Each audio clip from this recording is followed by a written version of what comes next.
मुख्यमंत्री योगी आदित्यनाथ ने कहा कि गुरु गोविंद सिंह महाराज शहीद पिता के पुत्र हैं और शहीद पुत्रों के पिता भी हैं। गुरु तेग बहादुर जी महाराज ने देश व धर्म के लिए शहादत दी। गुरु गोविंद सिंह जी महाराज उस समय गुरु तेग बहादुर महाराज को प्रेरित कर रहे थे कि देश व धर्म पर संकट है। यदि किसी महान आत्मा का बलिदान होगा तो जो विधर्मी हमारे देश व धर्म को नष्ट करते हुए उतावले दिखाई दे रहे हैं वे बेनकाब होंगे और देश इसके खिलाफ खड़ा होगा। महान बलिदान के लिए आपसे उपयुक्त कौन हो सकता है। मुख्यमंत्री योगी आदित्यनाथ सोमवार को डीएवी कॉलेज में श्री गुरु गोविंद सिंह जी के प्रकाश पर्व में शामिल हुए।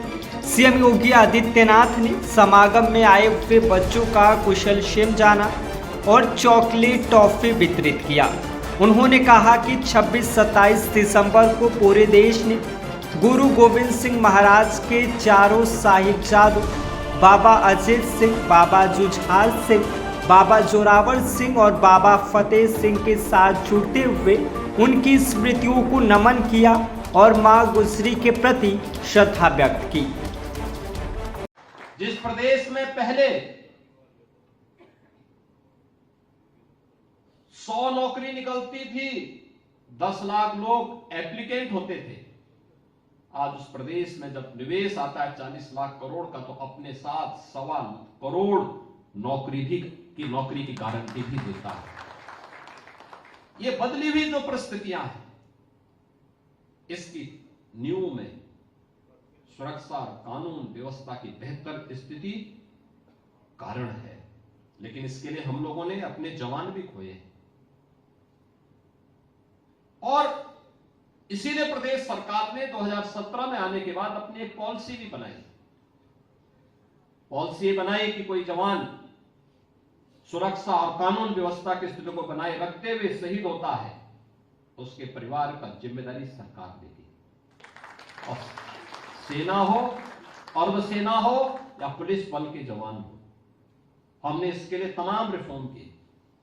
ट्रेनिंग के तरीकों को बदला, उसमें उनकी क्षमता को बढ़ाया, पुलिस के अवस्थापना सुविधाओं को हमने विस्तार किया। 1.5 लाख से अधिक पुलिस कार्मिकों के जो पद खाली पड़े हुए थे उनको भरने का काम किया। आज परिणाम है 2017 के पहले पुलिस भागती थी, अपराधी पीछे से दौड़ाता था। आज 17 के बाद अपराधी हाँफते हाँफते मर रहा है और पुलिस उसके और उसकी आफाओं को सही जगह पहुंचाने का काम भी कर रही है। ये जो बदला हुआ स्वरूप है, यह नए भारत के नए उत्तर प्रदेश की पहचान को दिखाता है, जहां सुरक्षा भी है, सम्मान भी है, अपनी पहचान भी है और इंफ्रास्ट्रक्चर के बड़े बड़े कार्य भी हैं। जब हम सुरक्षा की बात करते हैं और जब इस सम्मान की बात उसके साथ जोड़ते हैं, 2 चीजें बहुत महत्वपूर्ण है। याद रखना, किसी भी सभ्य समाज के लिए सुरक्षा पहली प्राथमिकता होती है, पहली आवश्यकता होती है। उसके बगैर सभ्य समाज की परिकल्पना नहीं की जा सकती। एक समय रहा होगा जब सतयुग रहा होगा, स्वतःस्फूर्त भाव के साथ सब लोग धार्मिक मूल्यों और नैतिक मूल्यों के साथ जुड़े हुए थे, लेकिन समय के अनुरूप वातावरण बदलता गया और फिर व्यवस्था को नियंत्रित करने के लिए उस प्रकार की व्यवस्थाएं भी समय समय पर बनती रही, बिगड़ती रही। और आज हम स्वतंत्र भारत में रह रहे हैं तो स्वाभाविक रूप से स्वतंत्रता का एहसास हो, लेकिन हमारी स्वतंत्रता दूसरे की स्वतंत्रता में बाधा न बने, इसके लिए इस देश ने जब आजादी का एहसास और आजादी के पूर्व देश की एक संविधान सभा बनी और संविधान सभा ने भारत को एक संविधान दिया।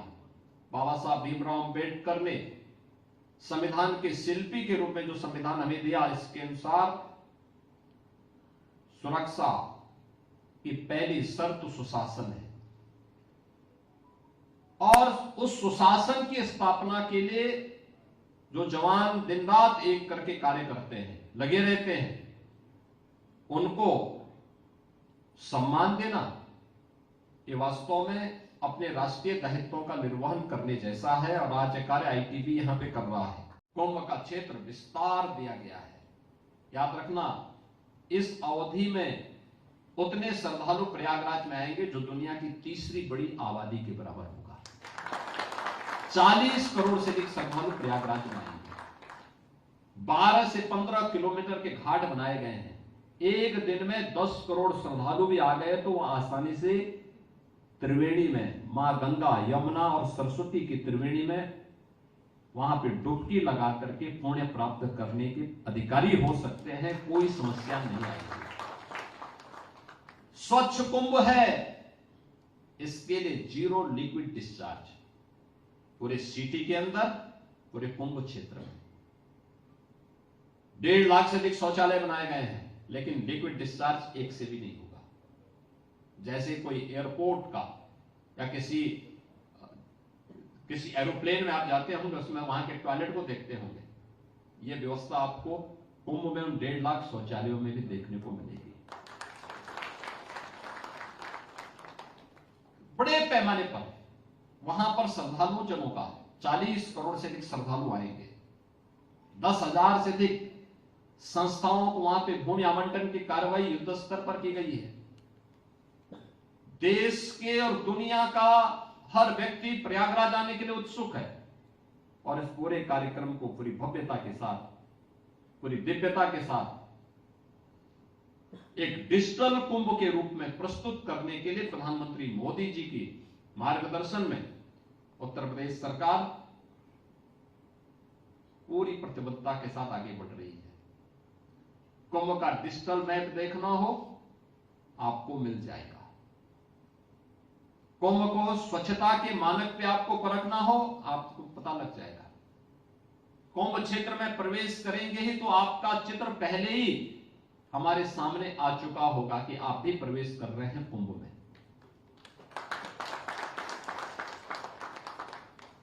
सुरक्षा को डिजिटल फॉर्म में हमने ले लिया है। ट्रैफिक डिजिटल ट्रैफिक के रूप में देखने को मिलेगा। स्वच्छता, ट्रैफिक स्वच्छता का हो या फिर अन्य जितने भी कार्य हैं, डिजिटली वहां पर हम सबको देखने को प्राप्त होगा। और इसलिए इस सदी का एक कुंभ डिजिटल कुंभ के रूप में भी जाना जाएगा। हम आस्था और आधुनिकता के एक महासमागम के रूप में प्रयागराज कुंभ को तैयार कर चुके हैं।